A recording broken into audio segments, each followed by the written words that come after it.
Bonjour et bienvenue dans cette nouvelle vidéo de Programmer. Nous sommes aujourd'hui dans le superbe studio chalet de Salesforce, donc à Paris, et nous initions durant les prochains mois une série de vidéos avec des femmes dans la tech. Alors on va vraiment parler tech, on va parler produits, on va parler architecture, on va parler solutions, on va parler plateforme, profil, carrière, formation et pourquoi effectivement ce sont des métiers extrêmement intéressants et aussi repositionner l'ensemble des plateformes Salesforce dans le monde de la tech et auprès des développeurs, parce qu'on oublie aussi que Salesforce, c'est des API, ce sont des outils, ce sont des IDE, beaucoup de technologie derrière et beaucoup de code aussi, même si on ne le voit pas.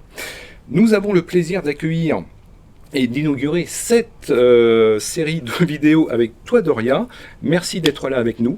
On a déjà eu l'occasion de te voir dans un live dantesque au World Tour Paris au printemps dernier. Merci d'être là. Bonjour à toi déjà. Bonjour et merci pour l'accueil. Avec plaisir. Alors, est-ce que tu peux nous rappeler un petit peu ta fonction et ton rôle dans les communautés, notamment dans la communauté Trailblazer, qu'on peut traduire par pionnier ou ouvreur de technologie, hein, on peut traduire un petit peu de tous les termes. Oui, oui, oui, tout à fait. Donc, au quotidien, je suis architecte dans les communautés, donc je suis groupe leader du groupe Women in Tech avec Yosra. J'ai aussi été nommée MVP et dernièrement, lors du World Tour Paris, j'ai eu la chance d'être aussi nommée Golden Hoodie. Voilà, donc je fais pas mal de choses dans les communautés, beaucoup de choses différentes et toutes plus amusantes les unes que les autres. Et donc à chaque fois, ce sont des reconnaissances des communautés de Salesforce, des deux? Alors, ça dépend un peu. Au niveau des Golden Hoodies, c'est plutôt Salesforce, donc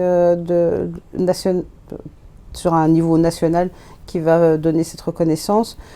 Côté MVP, c'est plutôt une élection par les communautés. C'est deux choses différentes qui représentent aussi des concepts tout à fait différents. D'accord. Alors, donc, tu es vraiment côté architecture, donc tu es architecte. Oui. Est-ce que tu peux déjà définir un petit peu qu'est-ce qu'être un architecte aujourd'hui? Parce qu'on entend souvent parler de tech lead, de CTO, d'architecte software, mais parfois on a du mal à comprendre un petit peu les nuances entre tous ces profils, et même le profil même d'architecte est parfois un petit peu obscur. Oui. Ben, je te dirais que c'était un peu la même chose pour moi. C'est à peu près quand je suis devenue architecte que j'ai compris ce que c'était le métier d'architecte, ou en tout cas que j'ai pu le définir. Donc je pense que déjà, ce qu'il faut savoir, c'est qu'il n'y a pas un type d'architecte. On a des architectes de solutions, on a des architectes d'entreprise, il y a ceux qui sont plutôt orientés architecture business, qui font du end-to-end. Donc définir ce qu'est un architecte, c'est assez compliqué parce qu'ils ont tous des périmètres et des responsabilités différentes. Maintenant, il y a quand même des caractéristiques communes pour tous les architectes, je pense tous les architectes du monde entier, même au-delà de Salesforce. Déjà, ils s'intéressent à la technologie.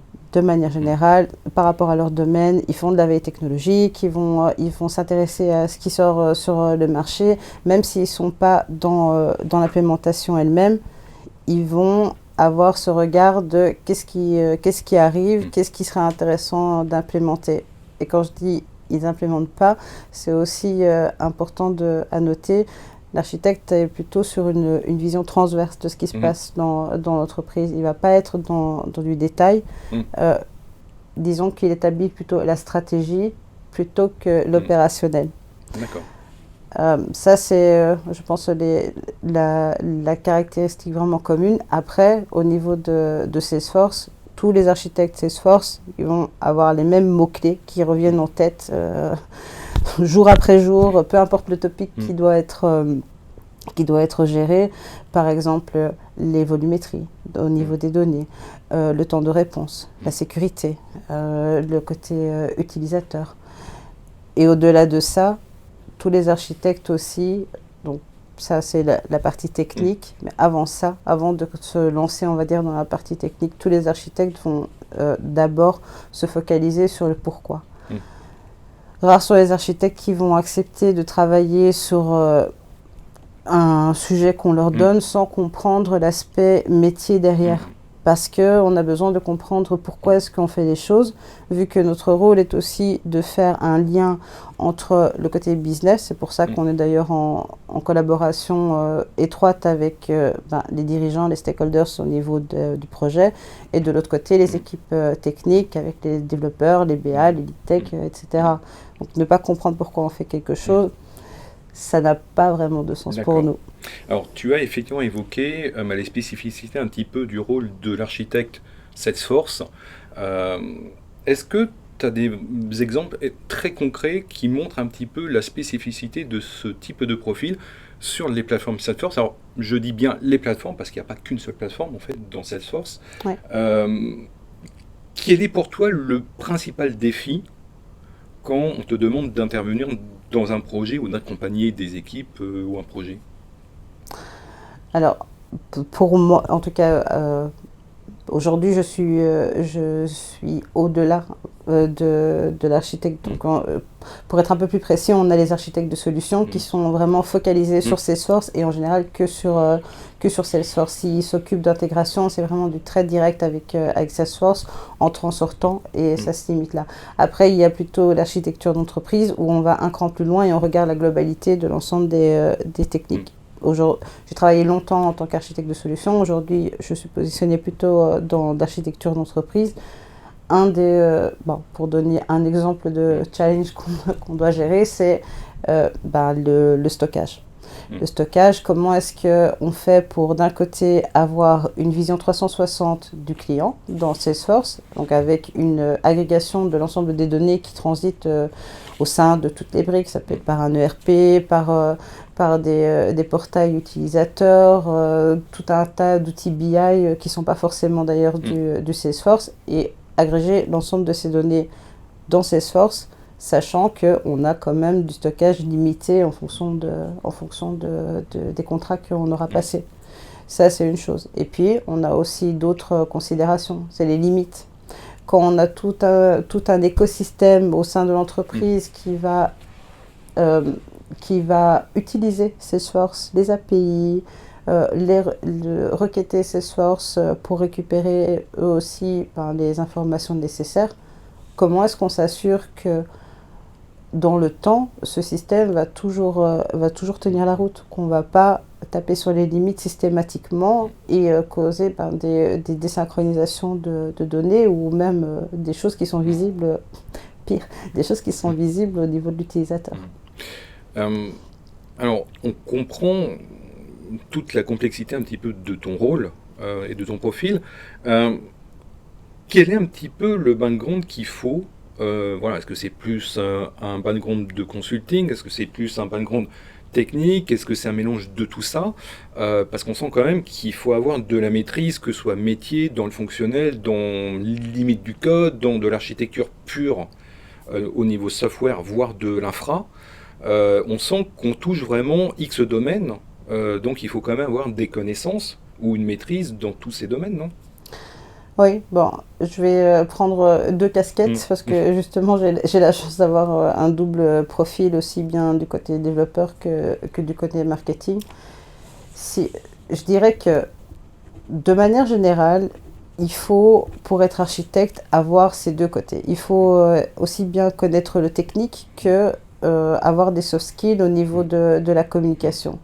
Donc si je prends un développeur qui veut devenir architecte, en général, le côté technique, c'est déjà acquis de par son parcours. Et ce qu'il va avoir, disons, plus de mal à faire nativement et qu'il va devoir apprendre, c'est toute la partie présentation. Comment est-ce que je fais c'est bête à dire, mais comment est-ce que je fais un PowerPoint ? Comment est-ce que je parle avec le métier? Parce que expliquer des choses techniques à une équipe technique, c'est pas expliquer ces mêmes impacts techniques à des gens qui sont pas du tout techniques et qui comprennent rien du tout à un langage technique. Donc, il y a vraiment cette partie de communication, expression orale, parler en public. Et ça, c'est quand on vient d'un background développeur. Maintenant, je connais aussi des archis qui viennent d'un background purement fonctionnels, qui étaient avant des commerciaux, des marketeers ou encore quelque chose complètement différent de reconversion. Et là, forcément, l'expérience d'avant au niveau des soft skills et de la posture, c'est acquis. C'est acquis par le parcours, mais il va falloir rattraper le côté technique. Alors, des fonctionnels ne doivent pas devenir des développeurs pour devenir des archis. C'est pas leur rôle, en plus. Non, ce n'est pas du tout leur rôle, mais ils doivent comprendre. Ils doivent comprendre les mécaniques et comme je disais, on revient toujours au même mot-clé de les limites, la gouvernance, comment ça se passe, ce genre de choses. Donc je dirais qu'il faut les deux et peu importe le parcours, tout le monde peut aboutir au profil d'architecte.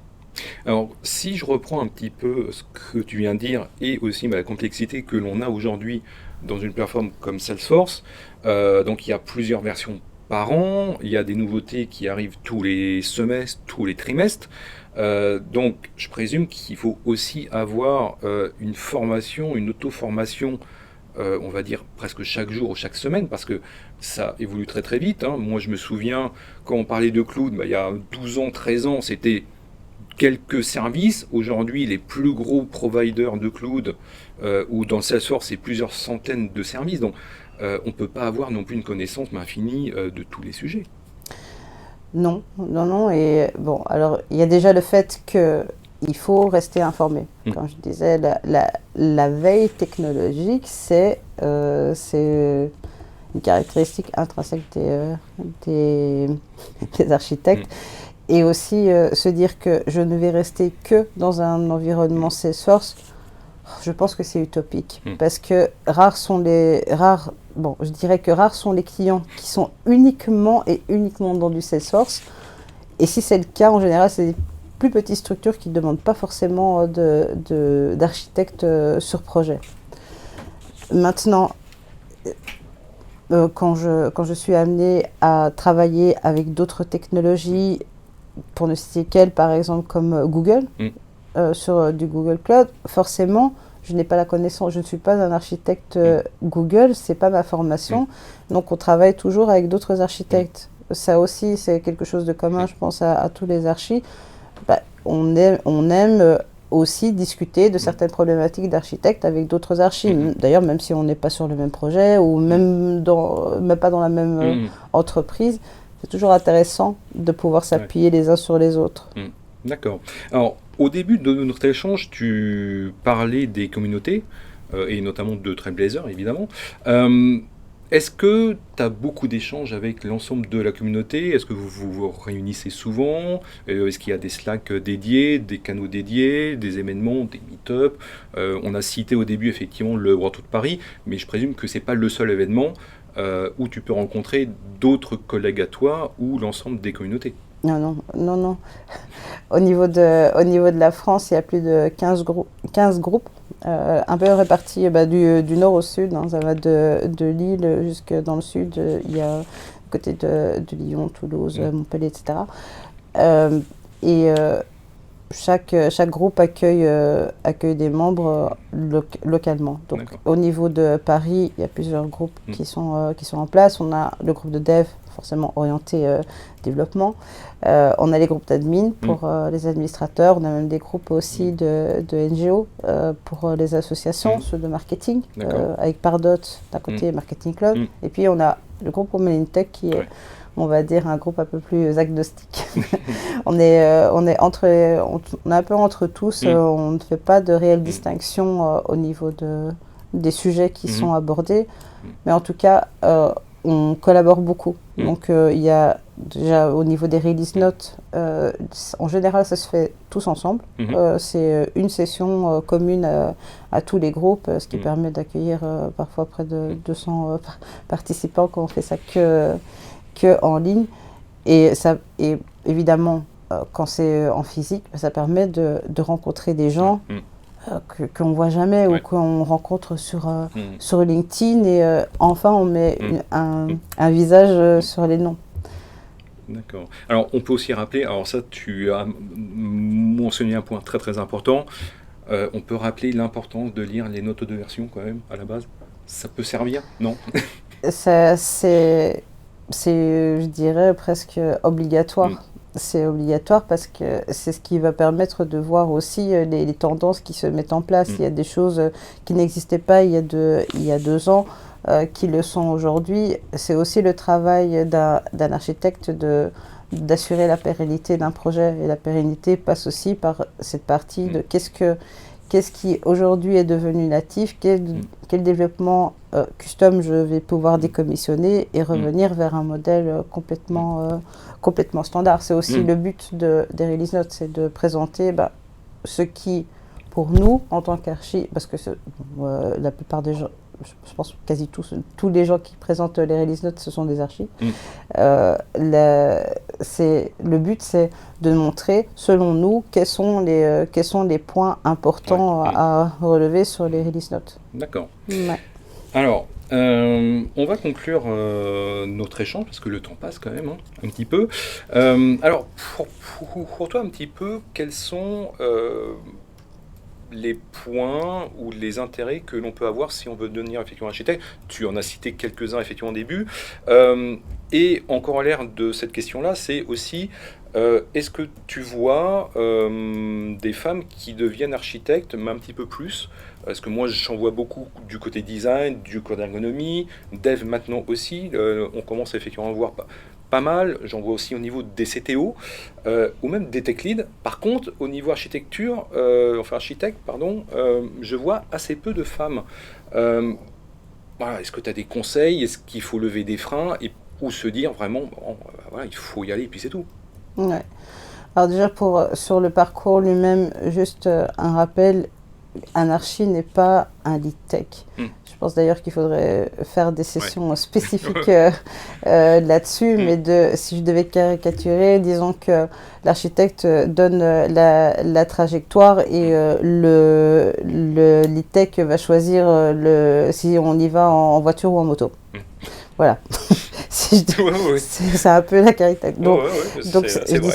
je dis ça parce que Ouais. ça ne doit pas devenir un frein Hmm. justement pour les Ouais. parcours, peu importe Hmm. le background que Hmm. l'on a. Maintenant, c'est sûr qu'on voit moins enfin, on voit pas beaucoup d'archi-femmes, mais je dirais qu'on ne voit pas beaucoup d'archi tout court. Oui. Parce que Hmm. on a beaucoup moins d'archi sur le marché qu'on a de développeurs. Hmm. Si on peut avoir par exemple une dizaine de développeurs sur un projet, on pourrait n'avoir que un, voire deux archis au grand maximum. On va jamais avoir on va jamais avoir le même ratio et ce serait pas non plus nécessaire justement pour cette même raison. On ne rentre pas dans l'implémentation. Mm. Donc je dirais, si vous voulez devenir archi en tant que femme, ça fait toujours plaisir de voir que des femmes rentrent sur ce genre de position. Maintenant, au niveau des freins, je pense que le frein principal, c'est le frein qu'on se met, des peurs de oui, mais peut-être que je ne vais pas être assez bonne en tant qu'archi, peut-être que je n'aurai pas les compétences, tout ce qu'on appelle le syndrome de l'imposteur qui est plus, on va dire, plus fort du côté des femmes. Oui. Donc, je pense que ça, c'est vraiment Ouais. important. Il faut y aller, quoi, en fait. Il faut y aller, il Ouais. faut pas trop se poser il faut pas trop se Ouais, c'est poser ça, de c'est ça. questions. Enfin, pour savoir si on est capable de faire quelque chose, il faut déjà commencer à le faire. Oui. Et pas se faire des préjugés sur soi-même. Ouais. C'est un peu bloquant. On va Ok. dire. Écoute, ce sera le mot de la fin. Merci à toi. J'espère que ça vous a un petit peu éclairé sur le rôle de l'architecte en général et côté Salesforce. Et c'est un profil vraiment hyper intéressant. Donc, si un jour vous voulez vous lancer, lancez-vous. Ne vous mettez pas de frein. Et il y a énormément de choses à faire. Merci et à très bientôt pour une nouvelle vidéo.